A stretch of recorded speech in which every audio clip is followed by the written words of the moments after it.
కార్తీక మాసంలో ఇలా కార్తీక దామోదరునికి పిండి దీపం పెట్టడం ఒక ప్రాముఖ్యత కదా.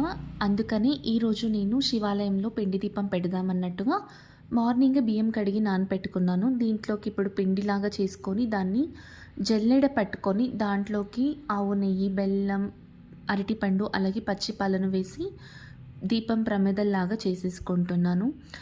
ఇంకొకటి ఇక్కడ కొంచెం కేర్ఫుల్గా పిండి కలుపుకోవాలి. కొంచెం లూజ్గా అయిపోతే ప్రమిదలు అంత పర్ఫెక్ట్గా రావు. కొంచెం గట్టిగా ఉంటేనే ప్రమిదలు బాగా వస్తాయి.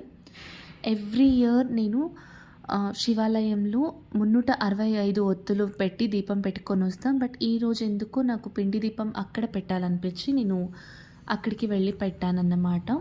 ఇలా ఆకులోకి బియ్యం అండ్ ఆకు పెట్టి దాని మీద ప్రమిద పెట్టి దీపం వెలిగించుకున్నాను. దర్శనం అయితే చాలా మంచిగా అయింది.